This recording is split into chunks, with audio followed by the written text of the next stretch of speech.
So let's start at 6 with just some of the images from the extreme storms that we had come through central Indiana last night.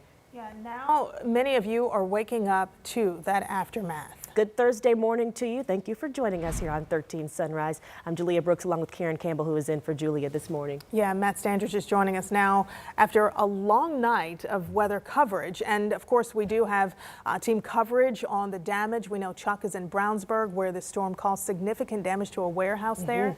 Also, Anna Chalker, she's in Carmel after a tornado touchdown. We will check in with them in just a bit, but first, Matt is going to explain what we experienced last night. But we do have to let you know about some delays. They're scrolling at the bottom of your screen, but there are more than 10 school districts or delays this morning, and the latest one being IPS, who is going on e-learning this morning. And it's because of the impact of what we saw last night. So here's our team coverage. We're going to check in with those crews in just a bit. But right now, what is our morning looking like, Matt?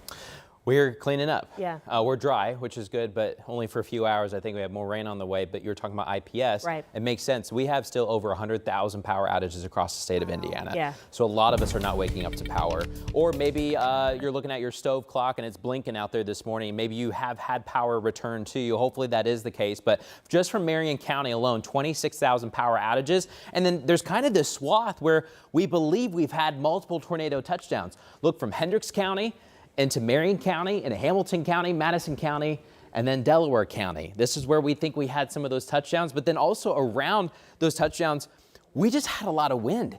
We had wind speeds over 80 miles per hour. That's the same as an EF0 tornado. Speaking of tornadoes, nothing is absolutely confirmed until the National Weather Service does their surveys. But we do have areas where we do think that tornado damage probably occurred. And we take a look at the debris signatures in the radar, and then we combine those with your guys' reports. You guys have been awesome in submitting and what you've seen. So let's talk about where we believe we're going to eventually get confirmations from the National Weather Service. There was just this nasty line that we believe probably put down a few different tornadoes, probably not just one from Brownsburg all the way towards Muncie. But let's start with the one that kicked everything off. Hendricks County, 9:09, that tornado warning was issued. We've had some damage on the south side of downtown Brownsburg, crossing Green Street. And then we've got that warehouse district, which is kind of near the Iguanas. You've got the GMC dealership there off of 56th Street. So Chuck, our very own Chuck Lofton, is here. He has the warehouse damage that he's going to get to you. And then probably cross 74, kind of near, in between Ortho Indy and Hendricks Health Regional Hospital there, close to Ronald Reagan. And then the last time we had a tornado cross Eagle Creek was 1970 something. So it's been a long time since that's happened. And then we believe it probably recycled, and we had that debris ball going into Carmel, maybe a couple different touchdowns. It's hard to say. That's where the National Weather Service comes in.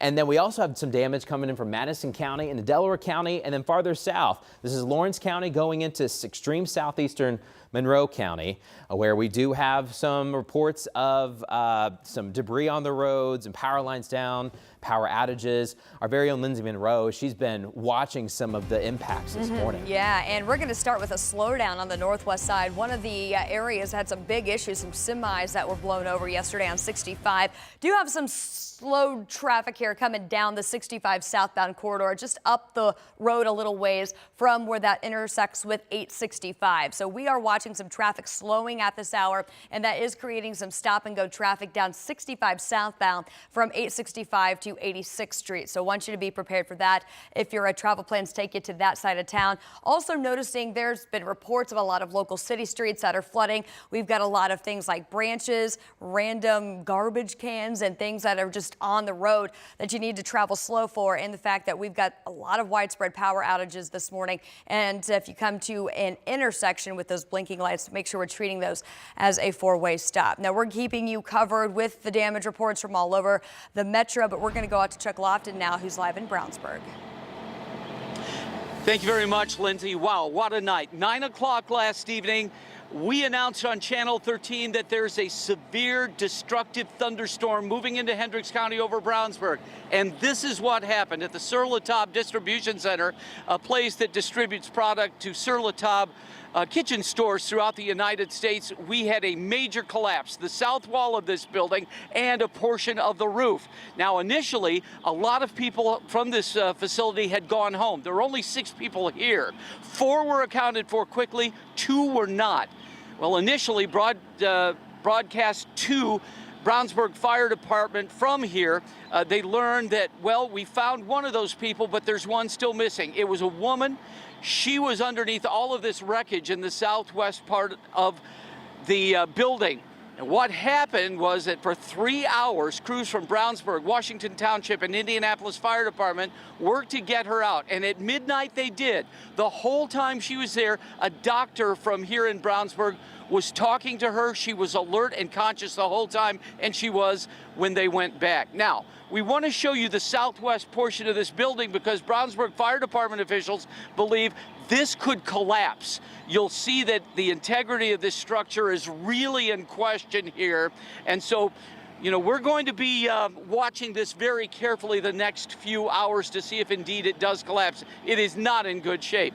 They'll be out here at 8:30 to start the cleanup. And if you are in this area, first of all, we'd advise you don't be in this area because there's stuff like this, insulation, metal, building parts all over Northfield Drive and this portion of Brownsburg.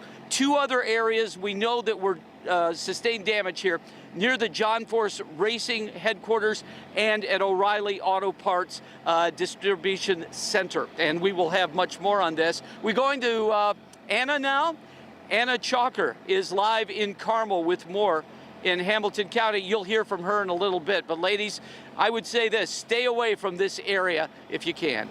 Oh boy, yeah, we will head to Carmel in just a bit, Chuck, but because of the damage that you're seeing right there, we're going to stay in Hendricks County right now because several neighborhoods are assessing the damage there. Yeah, and of course, we're showing you what neighbors are seeing as they're waking up this morning. This is the northeast side of Hendricks County, just west of Eagle Creek. And you can see what strong winds did. It knocked down wood structures. Pieces of homes are scattered across lawns, parts of roofs just torn off. And the Red Cross right now is helping people and making sure that they have somewhere to stay if anyone is in need of assistance or going door to door there. Now this morning, neighbors in Carmel, they are definitely seeing the damage after what appeared to be a tornado touchdown near 116th and College Avenue. Yeah, we want to give you another look at some video there. Of course, this is from Andrew Snyder. Check that out. He shared this video with us taken last night from his apartment. We know this will have to be confirmed, but that is looking like a tornado this morning. We're going to get right to Anna Chalker now. What are you seeing in that area? I know that there's some damage sitting there behind you. Good morning.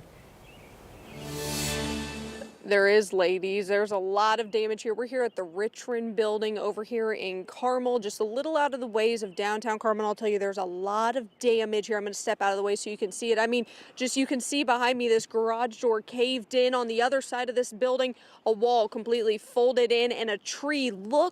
Just look at this, completely uprooted this very large tree now lying on the ground. But I will tell you, the winds were extremely strong here because this is not the only thing that was knocked down here, this tree. We are going to pan over and show you this radio communication tower laying in the parking lot. That just shows how strong the storm was over here in Carmel. I mean, it knocked down a couple things over here on the side, and I will tell you, the workers here, they are out early surveying this damage out here. We're hoping to speak with them, just kind of see what they're seeing because a lot of damage in this area.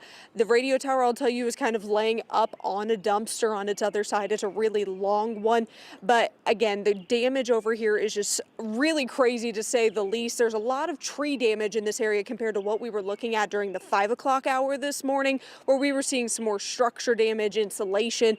Here it is definitely more of just the tree damage, just kind of all over the area. But again, we're here at the Richmond building. A lot of damage over here, but we'll be showing you the front side of the building coming up at 6:30 because the damage there is in the roadway, and that could really impact you if you've got to be over in this area this morning in Carmel. Okay, thank you, Anna. We'll check in with you in just a few minutes, but a lot of our neighbors are in the dark right now, so we're going to show you the power outages across central Indiana this morning. Yeah, we want to start with AES. This is a map of the outages from AES this morning.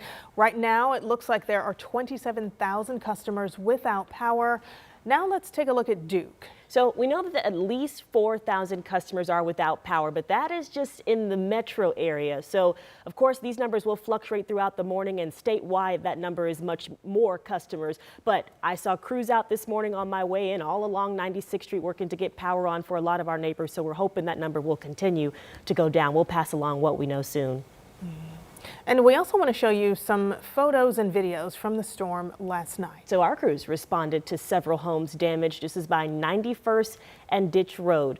There was a home with a tree that had fallen onto it and hit a gas meter, and then Citizens Energy had to be called out to shut off the gas here so that fire crews could check inside of the home for any damage. You saw just trees all in the middle of the road. We can tell you, thankfully, no one was hurt. A viewer named Ryan shared this photo with us showing lightning in Fortville, and good news here too that no one was hurt, but we are thankful for everyone who has sent us pictures to show what is happening in your area. Let's go to Greenwood now. This is a picture from Miranda. It's ominous clouds in Johnson County. We thank you for sending us these pictures and showing us what's in your area, but a reminder, please be cautious when you're out capturing photos and videos during a storm. Your safety is first. Yeah, and for many drivers out there, take a look at this. Multiple vehicles were submerged in high water. This was on Indy's southeast side last night. This was Southeastern and South Sherman Drive just before midnight. IMPD says no one was inside any of those vehicles, but Metro Police, they do want to remind drivers that if you see high water, turn around and don't drown. We have so much more to show you. We will be right back with Sunrise in minutes.